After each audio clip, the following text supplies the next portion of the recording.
No. All I want to do But is make music and have fun conversations.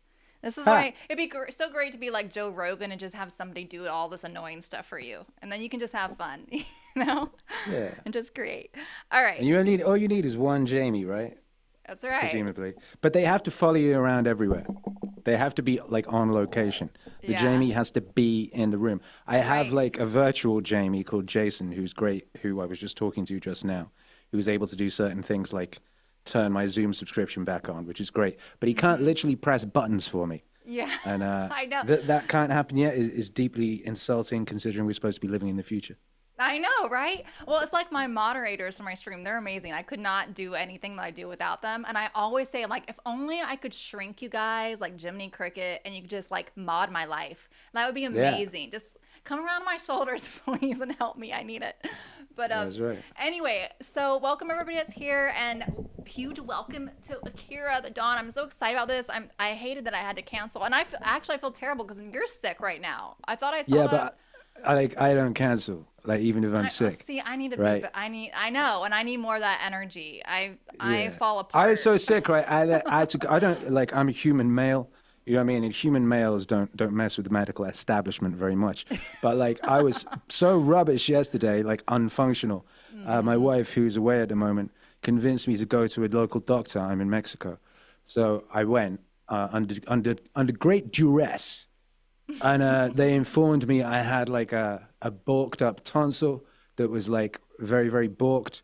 And they injected steroids into my ass, Oh my right? goodness. So it's like 1 minute you're in the house and you're like, I'm a man, I can just sleep this off. But you've got shitloads of things you need to do over the week. So you're like, Next thing you know, you're like lying face down, and some like Mexican lady is stabbing you in the pumpa. You know what I mean? I just thought, wow, life comes at you fast. Well, I appreciate your wife forcing you to go get some help, and I hope you're feeling better. This is Oh this is what yeah. we wives do. This is very you're very much like my husband too. He will never go to the doctors if he can help it. So No, because they're just going to try and give you drugs because they're drug exactly. salesmen. Yeah, I So, and like know. sometimes once in a blue moon, that can be helpful. But most of the Mm-hmm. time, I'd be trying to stay away from like government drugs. You know, Oh like that yeah. was always my heuristic when I was little, and it served me very well. Stay away from government drugs. Yeah. Yeah. By the way, my husband Jason is like a huge fan of yours too. Hey, A shout huge out to fan. Jason. He's always loving your tweets. He's like, this guy's clued in. That's always his expression. This guy's clued in. So Clued in just so is you a good know. one. Yes. Real, recognize real. Yes, that's right. So Excuse me, I'm holding a phone like a rude asshole. I'm literally just trying to inform my audience of the broadcast, and as oh soon no, as I you're have good. No worries. send this message my Discord in the correct forum in the announcements. I can then put this infernal device down and concentrate on our interaction. That's all right. Everyone. And really, I should have got my assistant to do this. What am I thinking? But anyway, I wasn't thinking because I was ill. When you're ill, That's your thinking right. is That's very, very okay. bad. Yeah, you got a All great right. excuse. You're all good. See, I I just got a monster. Monster is good for you. caffeine's good. I got my coffee right here. I ran out of coffee. This is it. So I've had to go to the monster. Normally, I only drink these if I'm lifting weights. Yeah, it's very very good to have a You little get like the an extra caffeine. 10 pounds with one of these on your Nice. bench. I get maybe extra 30 seconds on the treadmill.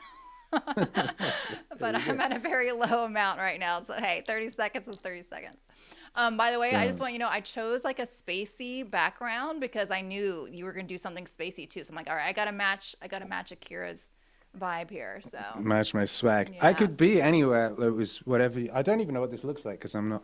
Let me go to Kick and see what this looks like on Kick. I'm just seeing us in the back end of our You got spaceship like a situation. yeah, you got like a spacey pink red plasma, and I've got half a world right now. This world kind of it's actually this visualizer is cool. It responds to my music, so to like light up when I put Yeah, I like saw beats you got that. going. That's very cool. What are you using? Or is that secret It's sauce that you don't know? oh, I don't care. It's called Plane 9. Plane 9. Yeah. Okay. I don't know that one. I'm going to have to look it up. Yeah, Plane 9. yeah, I like it. I'll send you Scene-based some music links. visualizer. Because, yeah, it's kind of the holy grail is finding one of those that actually works very well and Yeah. doesn't get boring after like 2 streams, I know. Well, the thing I've about it is found. like you can have a bunch of different combinations and do it on random, and so it's always a little different. But I do wish there was more. They haven't updated it in like 2 years or something, which sucks. That's my But thing. I think there's a massive gap in the market for, in the same way that, say, in the music audio space, you have services like Splice, which do samples and things of that nature. A company, and I actually had this as an idea for a startup years ago, and then I didn't have time to do it myself, and someone else was going to do it, and then they didn't. But anyway, like a company, and what they do is just visuals, and there's an interface which you connect to your OBS, and it basically does visuals, and you can have it BPM synced, or you can have it MIDI clock synced, or you can have it reactive to just audio, whatever that is, coming out, and people upload visuals, and they have visual packs, and people drop new packs all the time, and so on and so forth. And you can just constantly be pulling from this ever expanding library of ill visuals, and then everybody has cool visuals. I don't understand why no one's doing this. It seems like a ridiculous gap in the market, yeah. considering there's like 8 billion streamers. And if you did it on a subscription thing, and it was just like $10 a month, I think it would do very well. So I don't know why someone doesn't just do it. All right. Anybody in By chat Jove. that's So got the somebody do that, entrepreneurial and then just like skills. send me like a Bitcoin when you get rich. Well, okay. So Akira, I'm so excited to hear just I want to hear your musical journey. I know it's crazy. I know there's a lot there. So you can condense, but I do want to hear just sort of how you got started in all this. And I feel like you and I are we are really on the same wavelength, because I love that you want to put forth meaningful music, and you have meaning wave. And I am of the same mindset. I feel like music is this like magical, it's the closest thing we have to magic out there, and it's so inspirational, and it's so manipulative for good and bad purposes really. And I just love it so much. And so it's like, well, if you want to put something out in the world, you want it to be something that's going to change people for the good, and I love that you do that. So can you just like sort of tell the chat about your journey, how you got to got to what you're doing now? Um, I don't know where one would start. Like, someone tweeted something the other day, is like, when did you realize the Matrix was real? And I Oh, I realized saw that that was when I tweet. was, what's that? I saw that tweet too. Yeah, right. And so I did think, and I don't really have any memories before this, but I would have been about 6. And it's about the only memory I have at that point. Pretty much everything I remember is from like 7-ish on, but I remember being 6, and I remember being sat in this classroom, and they'd wheeled in a TV, which is what they used to do in the late 80s. They would like wheel in a television on a sort of wheeling device. I don't know what you call those, but it would have like a squeaky little. And they'd pull it in. There'd be a VHS player, and they'd stick a cassette in there, and you'd watch a cassette instead of someone actually teaching you something, right? So there was one of those on, and everyone in the class was just staring at this thing, and it was retarded. I can't remember what it was specifically, but it was retarded. And I was just gazing out the window at the sun, and the sun was yellow, and it was turning everything golden in that way that the sun does. And I was just thinking about how I was going to get through the next 10 years, at which point I would be legally allowed to escape. And I just sat there plotting my escape. Now, I'd only just gone to school because I was homeschooled for the first however many years. And then they sent me to school, because where they sent me to school, we moved to Wales when I was like 2 or 3, from England, to a place that's like first language Welsh. So Welsh is its own language. This is part of the UK, if you don't know. The UK is comprised of England, Wales, Scotland, and a bit of Ireland. Not all of Ireland, just the bit of Ireland that they managed to hold on to for whatever reason. So we moved to Wales when I was two or 3, to a bit that spoke Welsh. So everyone spoke Welsh, and I spoke English. And they put me in this school, and they were trying to teach me English in Welsh. It was very weird. Anyway, so I had that realization at that point. What that has to what's that got to do with music? Not really much to do with music. I guess what it's to do with is how I went about actually achieving music, because I knew I wanted to do music. This was before the internet. At that point, they did. I used to read a lot of music magazines, and bands basically seemed to get on through a combination of either knowing the right person or like some fortuitous incident with a demo tape or something, right? Like, but then I read enough, it'd be like, oh yeah, people send in demo tapes and there's literally piles of thousands of them and they get ignored. So I decided I would have to kind of infiltrate the music industry of my own accord. So so I became a music journalist. And the way I became a music journalist was I used to do my own I used to make comic books and I would sell them to people at school, and I would draw them and photocopy them and then sell them. And I sold them to people in school, and I would sell them to newsagents. So I would go from like shop to shop with my little pile of comics, getting them to like buy them off me wholesale and sell them. And I used to send them to places in America to sell as well. When I was like, this was from when I was like That is 7 so to 11. creative. And Yeah. From when I was that's like 7 years old to crazy. 11 years old, I was doing that. And I used to make Wow. mixtapes and attach mixtapes to the cover of them. And I would sell these mixtapes and these comics because that's what I liked, was like comics and music. And I had a section at the back of the comic that reviewed records. So I discovered there was such a thing as a press officer. I discovered there was this aspect of the music industry, which was which people who organize the promotion of recordings, and they would send records to people in return for reviews, and they would invite people to gigs in return for reviews and stuff like that. So I discovered that these people existed, and then I kind of discovered, we used to have yellow pages, this before the internet, so it's like a big book with every phone number in it. So then you go through the phone numbers and you find the phone number of the people and you ring them up and you go like, I'm from such and such magazine, and you should send me stuff because it's a really cool magazine. And they had no way of checking because there was no internet then, you know. So anyway, so they started sending me records and stuff, and I was able to essentially kind of get experience being a music journalist via doing that. So then when I went to London, when I left home when I was 15. After a couple of years, I ended up in London, and I kind of blagged my way into a job at a music magazine via that, having done that and knowing some of those people and knowing the ways around and stuff. And then once I was in there, I was able to meet people, and very quickly I was able to, it really did work. I was able to take my music, which I was making, and attach it to my writing, which was at this point starting to go online because the internet had been invented. So it was like 2000-ish. What was So the I music like back then? What were Was you that? what was the style of music that you were writing back then? What was it Not like? dissimilar to what it is now. It was influenced by all the stuff I love, which was aspects of all the stuff I love. So it had bits of hip hop and rock, and it wasn't one. I still to this point, and that's why I had to create my own style of music because I could never fit into an existing sort of genre description. And they really like that. The music industry really doesn't like it if they can't define you very specifically, you know. But like for example, one of the first song I attached to one of my articles that got me my first record deal offer was a kind of a rap song, but it sampled the orchestra section from a Cockney Rebel, who were a 70s glam band. It sampled a bit of one of their songs called Sebastian, and it was a kind of story rap song about when I ran away from home when I was 15 and ran away to Liverpool. And that was like the first song that anyone in that world heard. And I was off, someone tried to sign me off the back of it like immediately. And they were like, hey, this song is great. Do you have any more? You got any more? And I was like, oh yeah, I got loads.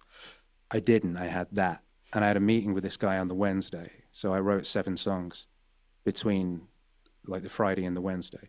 And one of those songs was a song called Oh What a Glorious Thing, which ended up like being one of my bigger early songs and being the one that the Americans liked and ended up getting me my first major label record deal, and was in a movie called My Super Ex-Girlfriend with Uma Thurman. Oh wow! And it was I didn't literally a know case of that. this That's guy so being like, cool. do you have any other songs? And me being like, yeah, loads. And then just writing a bunch Well, that's how it goes, very, right? very That's quickly what you is how gotta a do. lot of my early cluster came into existence. So I've always said this, but like deadlines are super useful. Just set a deadline for what you, for example, my first proper group, it was this like rap group called Crack Village.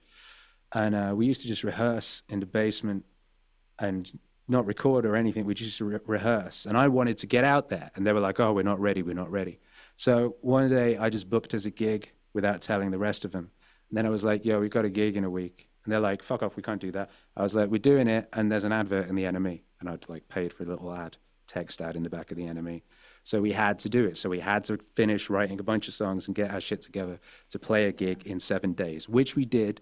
And it was amazing and led to lots of other cool stuff. But we'd literally have never got out of the basement if I hadn't just set that thing in place.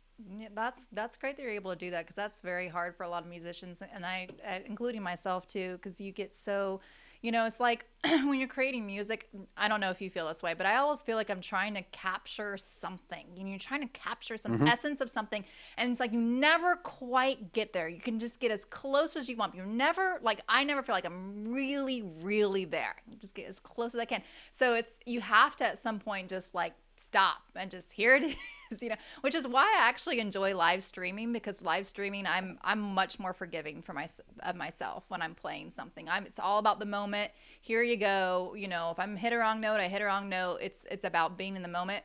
Whenever I make a recording for something, I really suffer from wanting things to be so perfect that it just takes me too long.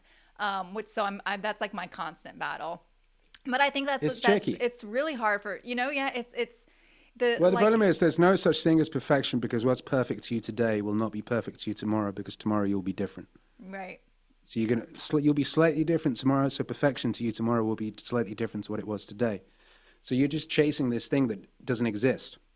The only thing that's real is the moment, which is why you enjoy the live thing in that manner, because in that moment there is something perfect. And the deeper into the moment and the deeper into that, the core of the being of that moment, as everything else falls away, that's the truth. And the deeper into that you can get, that is the truth. And capturing that is the essence of that thing that you're talking about. And that's that thing that music does that nothing else can do, because it's an imitation of the divine, right? Something that cannot be described but only experienced. So when you channel that and when you bring that into being, particularly in that live moment, you're doing something that can only be done in that moment, and only ever can.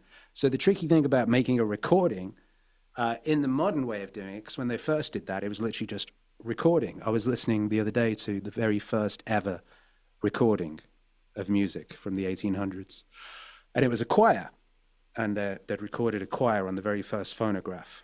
And it's really haunting and really beautiful if you ever get the chance to listen to it. I'm sampling it, obviously. I've got to listen to that. I bet that was an amazing experience for them. Can you imagine? Well, it's just incredible listening to it, because all these people are long, long dead, and their children are long dead. And you can hear them, and it's beautiful. And the way, because the recording was very, they hadn't, it was very new technology, so it's not an amazing recording, and the crackles are loud and the thing, but you can hear it, and it's this beautiful, it's like hundreds of people singing. And it's glorious and it's perfect. And you couldn't have got that more perfect if you'd used 1,000 instances of auto-tune and Melodyne and Vocaline and all of this stuff nowadays that we use to try and create perfection. So my point being, the earliest recordings, it was a case of people capturing a moment. Right. Whereas a lot of the time nowadays, it's more a case of trying to reverse engineer a desired outcome. Now, I'm not saying that that's bad either, by the way, because that's what someone does when they carve a statue out of marble. I often think about this, like the idea that Michelangelo's David existed in that rock for 1 million years, waiting for him to come along and sort of tease it out. And only he could have done that. Only he, with his skill that he'd built over his years alive, was able to tease out that beautiful thing that existed in potentiality, right? So a lot of the times the way we record nowadays is more like that. You kind of hacking at a thing until it becomes this perfect image that you had in your mind. And in that thing, that's why you should, if that's what you're doing, you should, rather than work for a month on one song, you should make 31 songs. Because every time you make a song, you'll learn something new. So that's 31 lessons rather than one lesson. And every time you learn something new, that gives you a tool that brings you closer to being able to get out of your head into real life, what exists. So like, for example, I've been doing this for 20 odd years now, and I'm finally at the point now where I can get something in my head and then bring it out, and it sounds exactly like it was in my head. Mm-hmm. And I could not do that until very, very recently, you know? Yeah. And I would never have been able to do that if I'd not just kept going and kept going and kept going hundreds and hundreds and hundreds and hundreds of times. Yes. Well, I think that with live streaming every day, it's gotten better and better and better. I remember when I first started streaming on the piano, and I was just so terrified to just even hit a wrong note, you know, and I didn't know how I was gonna like fill up an hour. And now I'll just play, you know, the bulk of, I would say maybe like half of my streams lately have been playing pieces for the very first time live, you know, improv to something. And it's been a really growing experience, but it's been really interesting. It's very different for me because, you know, we come from really different like backgrounds, and it's just so, I think I love that we're, you know, still kind of setting out to do the similar thing but in a different way. You know, I came from classical training. And it's funny, I was just telling my stream yesterday, I'm like, classical musicians are weird. Like, I mean, I'm totally stereotyping, but it's kind of a true stereotype. But they're so obsessed with perfection. And I feel like so many times they really lose sort of the essence and the beauty and the magic and the wonder of the song. And it was hard actually going to college for music at a music school for piano, because I felt like, you know, you would go to a performance and everybody was almost like waiting for you to mess up and waiting to be critical and waiting instead of just enjoying like the beauty of it. And again, like, this is not everybody, and it wasn't every, and so I know I am very, very much stereotyping, but it kind of taught me, I kind of had a bit of an aversion. I definitely had an aversion to that, and it made me not almost want to even pursue music right after I graduated, because it wasn't this wonderful experience. It was like, it just took all the fun out of it. And then there's like a fine line where, you know, you do need to be disciplined and you need to learn skills, but I'm not really doing a good job of really putting into words what my experience was, but I think you have to kind of be careful going too extreme to that, where you really sort of, you lose the emotional whole side of it and the magic side of it, which I think is like, that's the great part about it, you know? So it's the difference. Like the expression aspect of music is play. So it's supposed to be play. It's supposed to be playful. You're supposed to be enjoying it, but the discipline required to have the skills to be able to play at that level is required. But when you go too far in the you know, when things are too weighted on the work and discipline side, particularly in creative pursuits, this is, you know, it doesn't lead to enjoyable results, right? It doesn't result in something you would particularly wish to experience. This is why we find that when people get overtly technically great, it becomes a case of diminishing returns for the listener. Yeah. Right? Oh, like, sorry. not that many people want to hear. Sorry. Was that? I'm sorry, my phone started ringing. I forgot to turn it off. Sorry, go ahead, continue. Nice. I often think about like Graham Coxon from Blur got too good at playing guitar. So by the time it came to their third album, he would tape his hands up with masking tape to make it more difficult for him to play. And that's how he wrote Song 2, which is the woo-woo song, which became their biggest hit.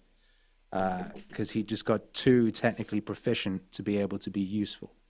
If you think all the greatest pop songs are like 3 chords, you know what I mean? There's a simplicity. When things get sort of too technical and too complex, it's actually more difficult. Like, it's easier to be, it's kind of like the bell curve meme, right? With the dumb guy on the left who's drooling and the illuminated monk on the right, and they come to the same conclusion. You got the guy in the middle, but you know, it's very much like that in almost every aspect of life. But yeah, so I left school when I was 15. I taught myself music, everything. When I was learning how to sort of produce initially, there wasn't YouTube, there was no tutorials. I was just pressing buttons until things sounded close to how I wanted them to sound. So I was able to develop my own sound And then eventually, when I started to kind of get more and learn about music theory and things like that, I'd written like multiple albums by that point. I was like, holy shit, so that's why that works. Oh wow, amazing. Mm-hmm. And at that point, I realized had I got some of those skills earlier, I would have been able to advance a lot quicker in some ways. However, not having those skills earlier led to me creating a unique sound of my own that otherwise would not have existed. There's a lot of talk these days in the hip hop world of how everything sounds the same now. How you used to have, these unique voices and a coastal sound, and each producer would sound completely different. The reason for this was uh, everyone's always trying to copy each other. Large Professor would hear a Pete Rock joint, he'd go, "Oh, that's hot," and he'd try and copy it. But he didn't have those sounds. He didn't even really know what drum machine was being used. So he'd have his machine and his own sounds, and he would try and get close to that. And in doing so, he would create something unique to him. Coming out of the Byzantine conduit, there was his own experience via his own skill set and via his own technological and musical framework. He would create something that would be therefore unique.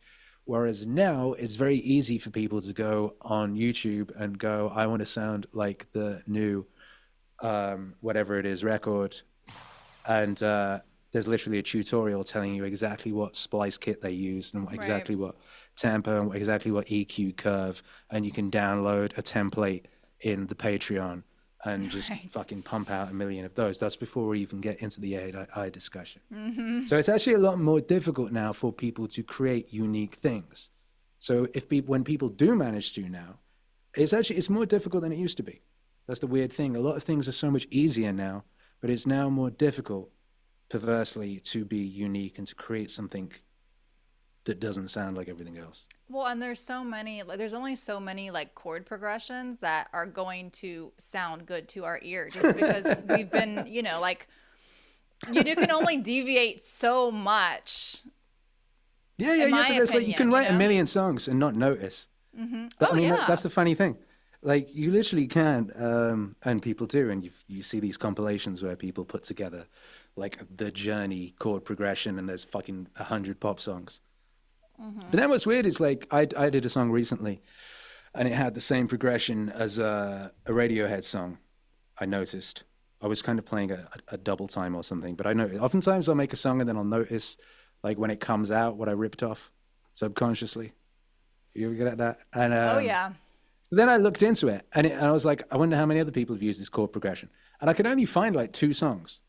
So oftentimes you think that like every chord progression has been used 1,000 times, you would assume, but weirdly it hasn't, or not to the point where someone's made something that you might hear, if you know what I mean.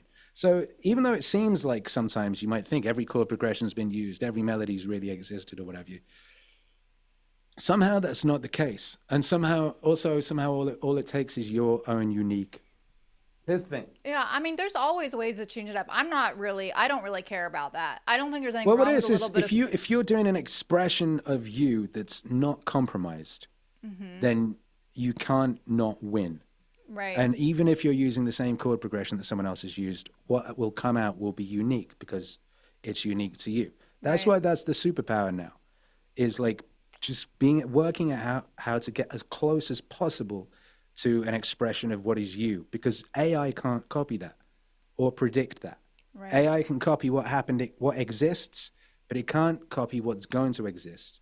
And if what you're doing and expressing is as pure and uncompromised an expression of you and everything you've been through, only you can do that. Nobody can compete with you on that. Right. Okay, let's tell the chat about Meaning Wave. I want to know how you got into how you decided to start sampling different prominent thinkers of today and yesterday and incorporate that into music, because what you do is super, super cool. And you've met a lot of amazing people too. So I kind of want to know sort of if you had to choose like what your favorite, well, okay, yeah. First let's hear about how you There's got a lot started. of questions here, but I didn't finish. Okay, so I didn't even get close to finishing the earlier question. So yeah. initially, yeah, I ended up making music and I was a rapper, basically is what happened. And then I worked out how to make my own beats because I got bored of waiting for other people to make beats, and they couldn't make the things that were what I wanted to sound like. So I became self-taught, and I became a musician, and I became a rap musician. And I ended up signing to Interscope Records in a ridiculous sequence of events, and then left Interscope Records after they wanted me to change all the lyrics on the record, because they were politically insensitive and talked about vaccines and AIDS and things. And I went independent and had a successful career independently and was able to support myself making music just for years. The thing I do now, which is Meaning Wave, I coined a name came to it in 2017. But I'd been and Meaning Wave tends to involve me sampling spoken word, whether it's a lecture or a story or a book or a podcast or a poem, and turning that into music and turning that into a song. But this I'd always been doing back from when I was doing mixtapes in like 2000, back when I was like 7, when I think about it. One of the earliest things I remember doing musically was in a music lesson, was recording a bit of that TV I mentioned earlier, they'd wheel in the TV. Yeah. Like a projector. I recorded something off of that on this tape machine where it was talking about war is breaking out in Eastern Europe. And I recorded that, and I was taping it from one tape to another. And I had that stuttering and doing some kind of Eastern Europe thing. And it was essentially a dance record with a vocal sample on it. And when I was doing early mixtapes, like on rap records and rock records in the 90s, like you'd have skits and people would put bits of movies over the beginning of a bit of a record or whatever, right? It wasn't just rap records that did that. I remember like Morrissey used to do that a lot. The Manic Street Preachers did that a lot on their third album. And I always really liked that. I was like, what if that was like the whole song? Rather than it just being like 20 seconds at the beginning of a song, you could have a whole song. And I remember I did one of those in like 2004 or 5 or something like that. And it was Jack Kirby who created the Marvel Universe, talking about how he created the Marvel Universe and about how Galactus appeared to him and fully formed, and he had his full story and all this. And he was just talking about that. And I just sampled that conversation, put it to music, and sort of slightly adjusted the timing of what he said to make it fit. So I'd always done that. But in 2017, I'd stopped rapping. I decided I couldn't rap anymore because I wanted to, I was about to make this third album, and I realized I wasn't yet wise enough to make it. I didn't know enough about the world. I didn't, like, you have this thing where I'd started to be able to I had started finding a lot of certain rap music disingenuous because people were being sort of preachy from a place of obviously not knowing what they were talking about or practicing what they spoke about, if you know what I mean. Yes. And for the record I wanted to make, I knew that I was not yet wise enough to make it. I did not know enough yet. At that point, I hadn't had a child, for example. There was a lot of things about the world that I didn't fully know, and to make the record I wanted to make, I knew I didn't know enough yet, so I had to go out there and live some more. So I was mainly focusing on instrumental work, and it occurred to me that I could go back to that mixtape approach of sampling other things. I thought, well, shit, like there's certain things that I don't know enough about yet to talk about with authority, but I could sample someone who does.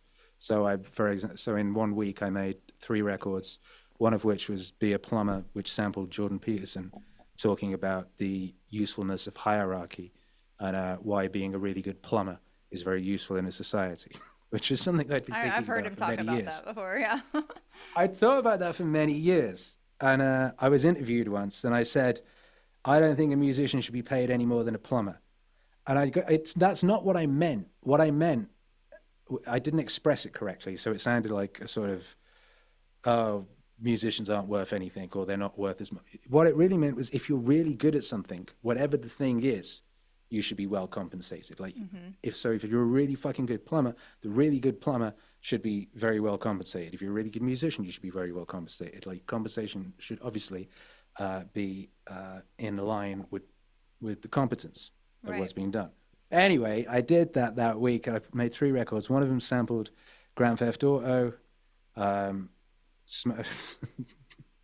that line about you were only supposed to follow the damn train, which I forget, and another song which sampled someone talking about the notion of hiraeth, which is a Welsh word, meaning kind of longing for something, a past that doesn't exist and maybe never did. But anyway, those three records, of those three records, the one sampling Peterson did extraordinarily and surprisingly well. And I'd heard James Altucher talking on a podcast that week saying you should quadruple down on whatever works. You should just do things, and if something works, quadruple down on that. So I was like, okay, I'm going to go into this thing that I've done before, this sampling people talking thing. Let me just like go in on that and see what I can do with that. So I just continued to experiment with that. I made a full length Peterson mixtape. Then I started trying different voices. It was essentially a case of me wanting to brainwash myself. Because I worked out when I was at school. I quit school when I was 16. But the last exams I did, I used to read my notes over ambient music and play it as I went to sleep. That was the extent of my revision. And the subjects I did that with, I did very well in. So I knew from early that music is a very powerful delivery mechanism for delivering information to the brain and helping it stick in. We know this because the ABCs is a song, right? If you just find and that's not like, it's not like the ABCs is a sequence of words that like really actually rhyme or have any meaning. You can take anything and find rhythm and melody within it. I can name all the 50 anything. States: Alabama, Alaska, Arizona, Arkansas, California, Colorado. I won't do the whole thing, but I've never heard that one. See, because I'm not an American boy. I didn't know there was a state song. That's amazing. Oh yeah. There's a lot of it's a great way to memorize certain things, but like it really just. I mean, and the thing is interesting is this idea has been around for so long. Like, I mean, even if you go back to like medieval period, they would write to the like Gregorian chant. They would have the what's called the cantus firmus, but you might know this. I'll say this for chat, which is like would be called a fixed melody, and it would be like a Gregorian chant on the bottom voice. Although later on it would switch different voices, and then you would have other music interweaving on top of it to really kind of and sometimes other other words, sometimes actually in like the vernacular of a wherever whatever country you were in, but you would have like the Latin Gregorian chant underneath it. But it would just it's interesting how like this certain stuff can get encoded in your mind. I mean, this is what I mean. Like, music is so manipulative.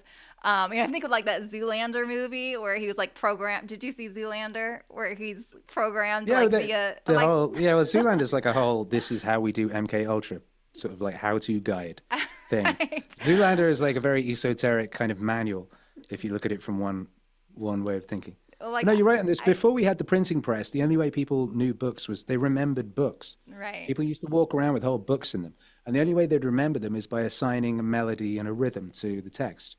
So something like Beowulf or what have you, there's a reason these things used to be written as essentially like epic poems. Right. That's how they would be remembered. Right. And the way that you would experience them was you would all hang out together and you'd sit around a fire and grandma would tell you chapter 1 and you'd do chapter 2 and so on and so forth. And everybody was involved in the telling of the story. Isn't that so lovely? I love that. Yeah, and that's why there's all these cool. like people pissed off about Star Wars and Snow White and shit. Because Disney bought all the stories. We all used to be participatory in the telling of the story and the creation of the story, because you'd add your own flavor to it when you retold it. We were a part of it. And then the printing press comes along, and then not long after that, Disney fucking buys all of our fairy tales and then tells us what they are. Right. And tells us that we're evil if we object to what they've done to our stories. And we're not allowed to tell our own stories. They have the stories, right? This like Snow White is particularly emblematic of this. That's like a ancient European folktale that they're turning into some kind of like dystopian propaganda piece for their new idea of what it is to be a human in this new dystopian hellscape they're trying to create. And people are obviously objecting to it, but they don't even know why subconsciously. It's because they've had something taken from them that was specifically, they've had something stolen from them, and then it's being used to try and destroy them, which is a fucking crazy thing. Yeah.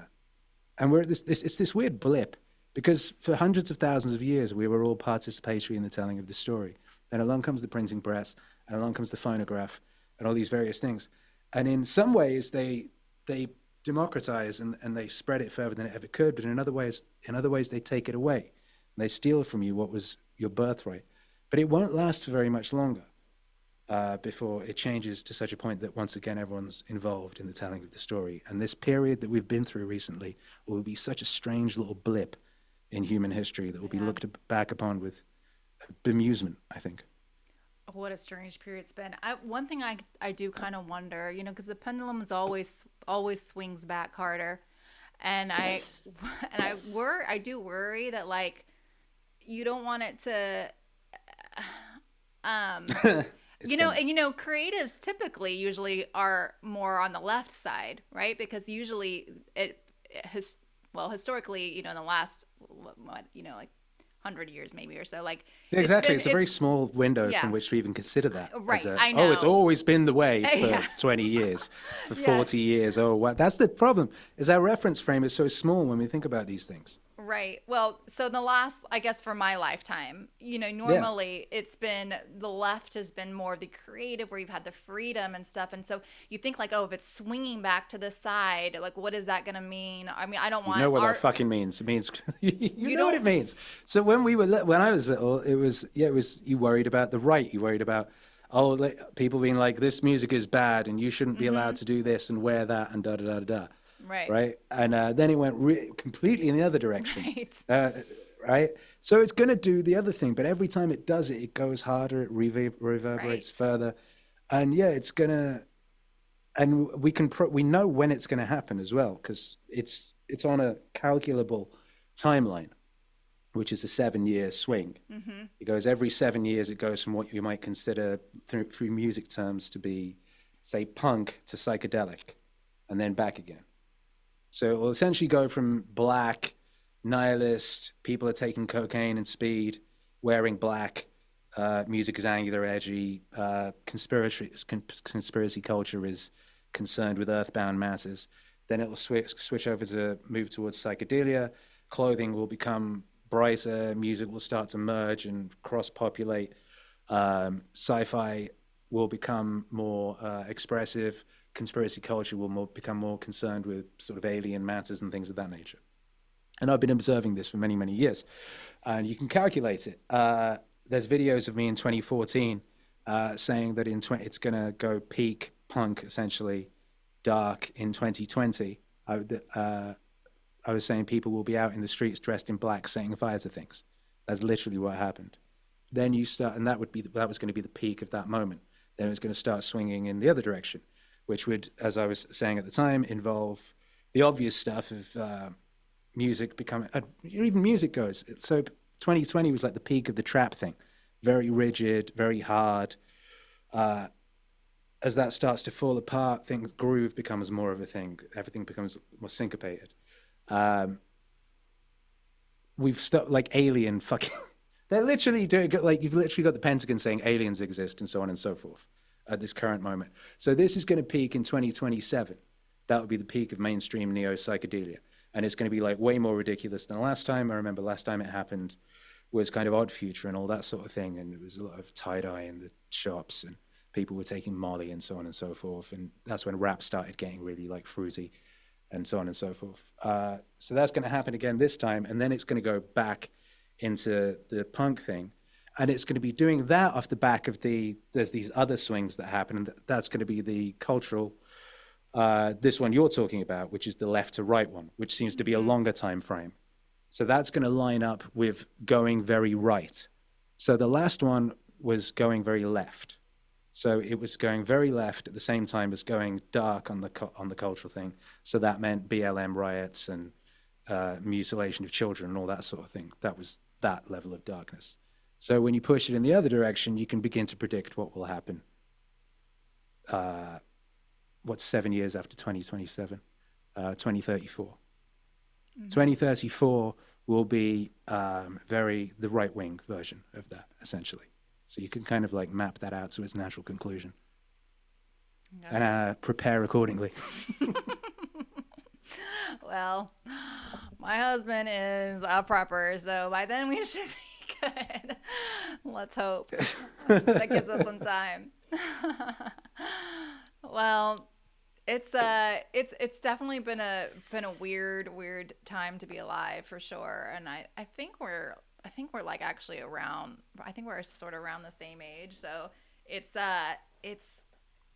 yeah, it's been very, very weird just to see humanity. I guess I'm curious sort of how you view humanity at this point, because I always viewed him, I've always kind of had like the rose colored glasses, and I honestly grew up in a very sheltered bubble, very religious household, and I just like saw the best in everybody and everything. And I would say like that worldview was shattered a little bit before 2020, but 2020 really shattered that.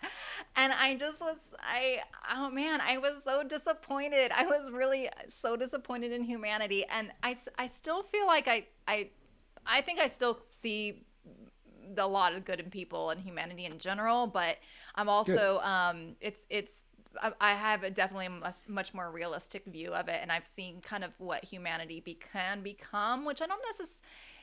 It's interesting because I feel like even in my music, I feel like I've been able to appreciate like the darker side of music much more than I used to, in some ways, just kind of and be okay sort of with that, like it's okay to. I really like the dark music, and I feel for me it's an outlet of whenever I am feeling just super down and moody about the world. I can kind of like play a sad song or whatever, and I can kind of get it out in a healthy, avenue.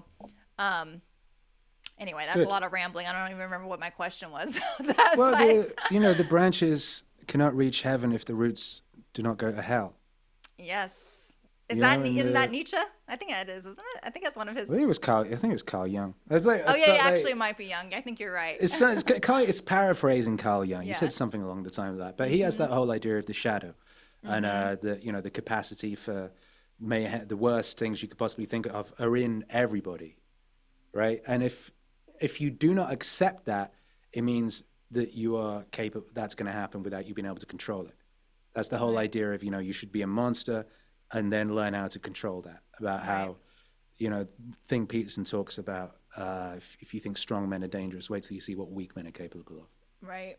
right? And that's the worst, most hideous, unfathomable atrocities in human history were always carried out by those most convinced of their rightness.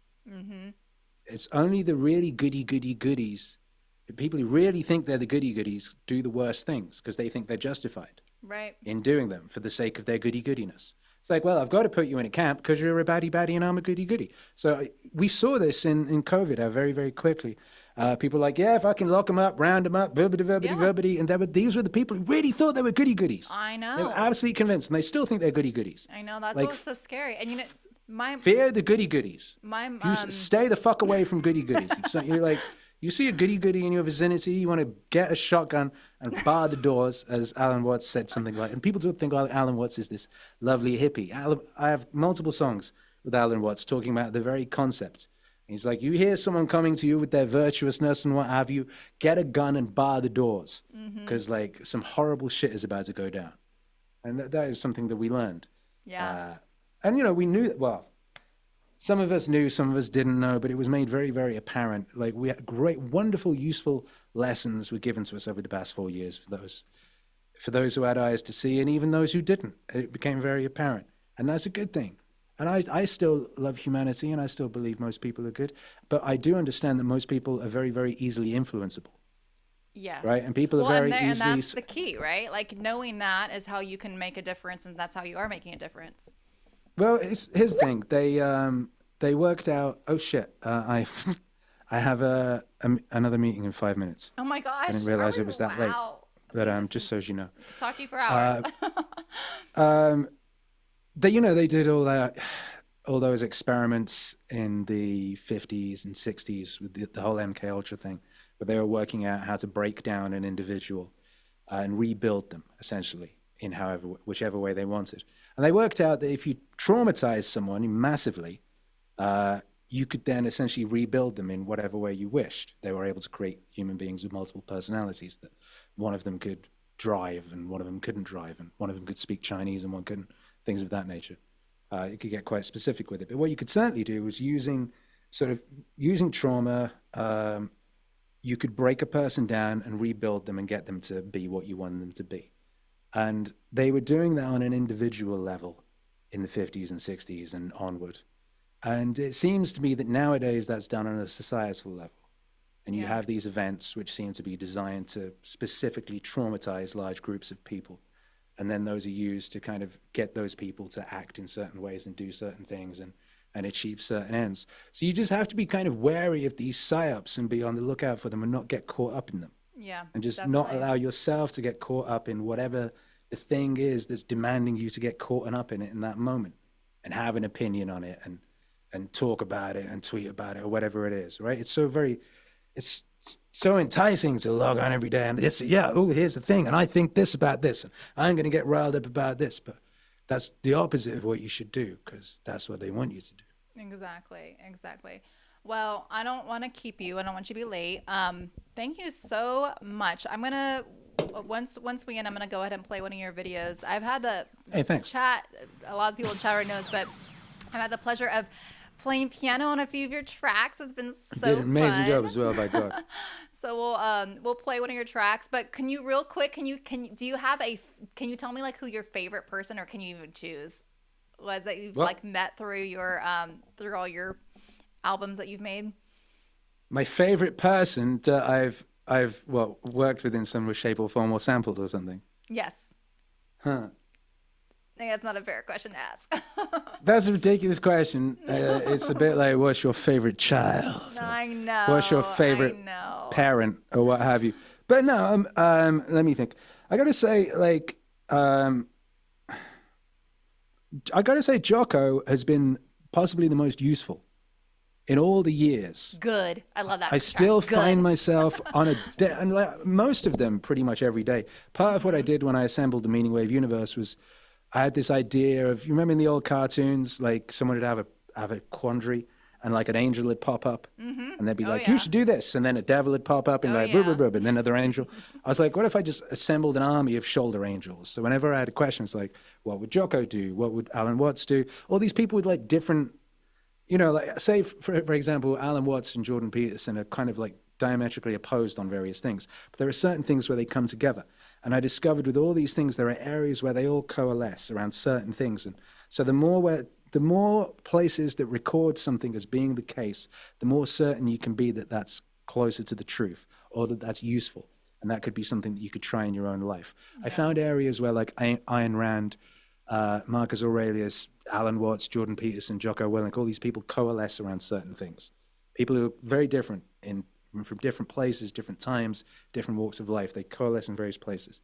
So I found that to be very useful. But back to your question, I found Jocko just useful on a daily basis. Just always. And Jocko is useful because what Jocko has done is taken, and people don't think about this of Jocko. They don't think of him as being a philosopher king. But that's what he's really done. He's very, very well read, and he's also very, very well practiced out in the real world. So you have a combination. It's not just the idea of a thing, it's the practicality of a thing. And that's a big part of what I'm trying to do with Meaning Wave is bring together the potentiality with the actuality and make the thing actually practicable, right? So there's no point with all this information if it doesn't make your life better. What's that bit from No Country for Old Men? He's like, you know, all this knowledge or what have you, and what's it led you to? Like, you know, was all of this stuff that we have access to, and like we were saying earlier about how it's now more difficult to make a unique record. We have all this information, we have all this potentiality. You and I can speak to each other across the globe, to all these people. But what good is that if our lives aren't better? What good is that if we're miserable and alienated and confused and sad? Right. What's the point of any of that, right? So, yeah, Jocko, back to your question, just to finish that, Jocko I find eternally useful and practically useful. So, yeah, I'd say Jocko right now. Okay. All right. Well, I'll make sure I put all your links in our chat too, so everyone can find it there. And then I'm going to upload this to YouTube as well, so I'll make sure I put all the links in the YouTube video. Marvelous. Thank you so much, Akira. I really had a great time talking to you. This was a lot of fun, and we will definitely make sure we keep supporting your music. It's so good. I love it. Yeah, likewise. And I'm very proud of you. No, out there, just through everything, continuing to thrive and be great. They've tried to cancel me. I'm still treading water. Yeah. But it's yeah. Treading. You're doing great. You have reactive visuals. Like you're doing magnificently out here. Thanks. I love music too much to give up, so I'm gonna keep going. Exactly. All right. Well, you have a great day, and I'll see you around on Twitter land, X land. Yeah. Thanks for having me. It's been lovely hanging All out. right. All right. Bye. All right. God bless.